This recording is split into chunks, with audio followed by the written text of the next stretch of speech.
Shalom, my friends. Today I want to answer a couple of questions. Why do nice people end up marrying mean people? Why do most intelligent people in the class end up not being prominent in the society after graduation? Why is it that most firstborns do not end up being, breadwinners in the family? Somebody behind them comes and become prominent in the family. Why is it that kind-hearted people are not in power, and most times they are in lack to be able to have what to share to the destitute and the hungry, even though they desire to do that? Why is it that most wicked people succeed in suppressing even the children of God? And why is it that most times the indecent girls, so to speak, they end up marrying the good men in the society, while those righteous sisters of ours end up, in unhappy homes? Why these things happen? And why is it that most pastors' children don't end up being very disciplined in the society? Why do these things happen? Okay, now I want to give you a little insight, and I want to thank His Eminence George King for the insight he gave. When he visited the logos of the earth, he had to ask for permission first. There is a universal law, which is called the law of permission, divine permission. That law of divine permission is there to actually emphasize on divine rights.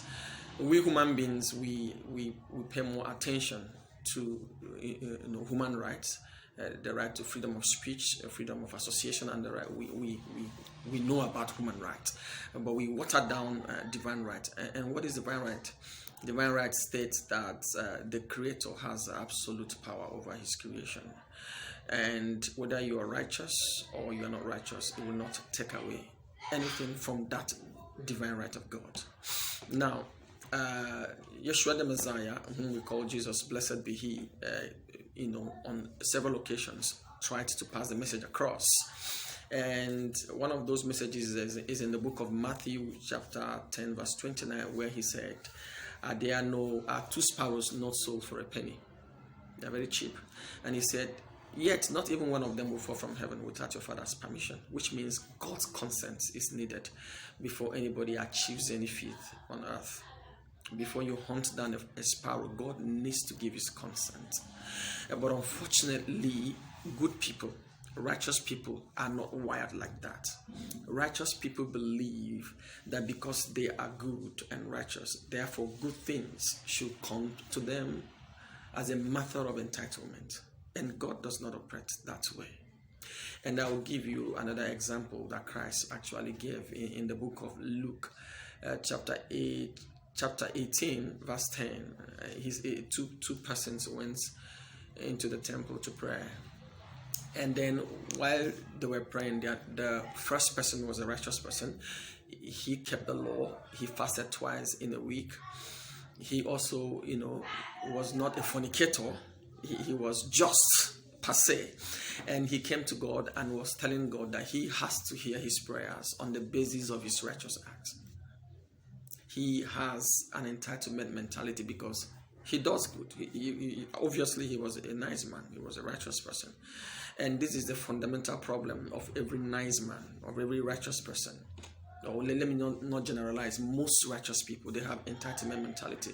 They believe because they are good, they are righteous, therefore they are entitled to good things of life. And unfortunately for them, they make a mistake of breaking the law of permission. The law of permission, requires that for you to enjoy any good thing in life or assume any permission in life, that you must have to recognize that it is God that gives that permission, and that without His consent, you cannot, fulfill that function. And even in the Quran, the second verse of the Fatiha says, Alhamdulillahi Rabbil Alameen. They say, thank God who is the owner of the universe. And the 6th and the 7th verses of the Fatiha says, Ihdina Surat al-Mustaqim, Surat al-Ladhina an'amta alayhim, Ghairil Maghdubi alayhim wala dolin. It says, may God guide us on the path of those upon whom He bestows His grace, not His wrath, which means every good thing that is, bestowed on men has to come with the consent of God. So if God does not bestow to you any position or any blessing, you will not enjoy it, even if you're righteous or unrighteous. So it is not a function of your righteousness. It is not a function of your attitude. Hey, you keep the law. You don't fornicate. I know a lot of nice sisters who ended up, let me say, by nice I mean righteous sisters who ended up, marrying the wrong people. And I know a lot of young, God-fearing men who ended up, in the hands of women who tortured their lives. And why is that so? Because these people believe that because they are good, they are entitled to good people. They are entitled to nice things. So they forget the fundamental law of asking for permission. You need to ask for God's consent to marry a nice wife. A nice wife is not the property of nice people. A nice wife is a property of God. A good job is not the property of intelligent people. A good job is the property of God. Money is not the property of kind-hearted people. Money is a property of God. So you should do away with this entitlement mentality and learn how to ask God, for permission. This series of inspiration came when I was exposed to the work of His Eminence George King, who actually had to ask for permission before he visited the logos of the earth, even though he was going to do a noble work. And I also want to give you another insight. In the book of Acts chapter 16 verse 6, the Bible said that the Holy Spirit prevented the apostles from preaching in the whole of Asia. Preaching is a noble job. Preaching is a work of God, yet they were not given permission to preach in the whole of Asia, which underlines the fact that even when you are going to do something that you think is noble, you still need to have to ask for permission from God. And this permission is something that righteous people are not used to asking for. They have this entitlement mentality. They believe, yes, this thing I'm doing is a work of God, therefore God is by law expected to back me up in this. No, you need to ask Him. I'll give you an instance. David was a man after God's heart. You've heard that. And he was a man who was desirous of building the temple for God. And yet, when he asked for permission, God said, no, I don't want you to do that. But that was a noble thing. Any one of us will have just gone ahead to do because we think heaven, should back us because it's the work of God. And God said, no, I don't want you to do that for me. Another instance with Moses, he was reckoned to be one of the meekest leaders on earth. And he wanted to lead the people into the promised land. And God said, I don't want you to lead my people into the promised land. They are my people. I don't want you to lead them into the promised land. So he was not given the divine permission to lead them there. Somebody else was choosing. So even in your act of doing what is good, you should not have an entitlement mentality. You should learn how to ask God. I remember one of my Facebook friends making a post. He said, those of you who used to wipe the board while we are still writing in class, I hope that now you are board of directors. Those smart people in class, intelligent people in class who come first. If you look at them, sometimes they don't end up being the board of directors. The average student in the class comes out and then he becomes a superstar. Why does God allow that? He is trying to let good people know that good things are not meant to come to them because they are good. Good things are meant to come to those who ask for the permission to have them. And so God allows those people that you think are undeserving to take prominent positions in life so that you who think you are deserving will learn. There are many firstborns there who actually think that because they are firstborns, they should be the superstars of the family, they should be prominent in the family, and God just goes behind them and gets one of their siblings and just lifts him up, just to teach them a lesson. That your firstborn doesn't mean that you are entitled to be the most prominent person in the family. That you're kind-hearted does not mean that you should have money. You don't know how to ask because you think, hey, yes, I have a kind heart. I am Libra. If I have money, I will give to people. So God should be sensible enough to bless me so that I can give to people. Who told you that kind-hearted people are entitled to have good money? You still need to ask. You should learn how to ask. Everybody who is righteous that doesn't know how to ask for permission and just delves into work, which even though they are noble enough, is like a rapist. And God sees you as a rapist. So he brings somebody who you think is undeserving and give them the position so that you learn how to ask. You are not entitled. This one says, I fast. I don't fornicate like that person. I give my tithes, and therefore God is bound to hear me. And God didn't hear him. Christ said, no, that's not that. That's not the way. We who are righteous people should learn how to ask for permission. If you learn how to ask for permission, then God will help you get to where you should be. And then this entitlement mentality of because I'm good, because I am a nice sister, I'm a prayer warrior, therefore my home should be the best.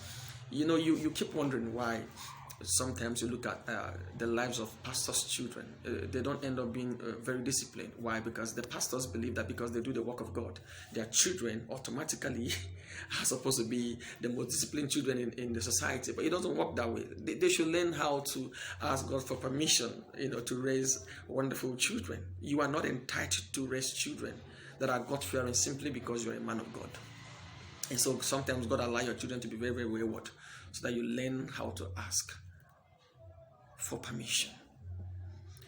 We center so much on human rights. What about divine rights? That your righteous does not limit God's rights to give to anybody whatever he wants. That your unrighteous does not also limit God's rights to give to anybody whatever he wants. That is a message that you need, to get today, so that grace that comes with asking for permission will be granted you. I really appreciate the person of Christ and his teaching. There was a time when Peter, Apostle Peter, who happened to be a fisherman, a professional fisherman. And professionals, they know when to go do their thing. And at night, you have the chances of catching the big fishes. And so Peter went at night and he was fishing. And God removed divine permission from him and said, today you are catching nothing. I own all the fishes in the water. You're not catching anything. So he toiled professionally all night and he caught nothing. Until the next day when Christ used his boat, and Christ said unto him, now you launch into the deep. And he said, sir, I've toiled all night and I caught nothing. Divine permission was removed from him. But when he obeyed the master, he caught so much. Can you today stop being entitled to good things? Can you learn how to ask God to help you? Do you know that which you desire to possess does not belong to you, it belongs to God? Actually, our coming to this planet was on the ground of a divine permission that was sought. Now, how do you really ask for divine permission? How do you get divine permission? That is an issue I'm going to treat in the next video. But then I want you to also read the book of 1 Corinthians chapter 1, verse 27, 28, and 29, where Apostle Paul was telling the Corinthians about our calling, that not many wise people according to the flesh are called. Not the powerful people are called, the mighty men are called. God always desires to use the foolish things of the world to confound you who think that you're mighty. The intelligent person who is entitled to the best job doesn't get it.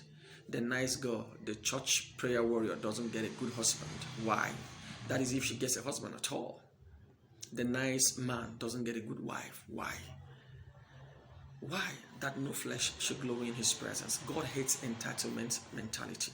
We should drop that entitlement mentality and learn how to ask for permission, even when we are doing that which is good. Who is the greatest prophet that ever lived according to Christ? John the Baptist.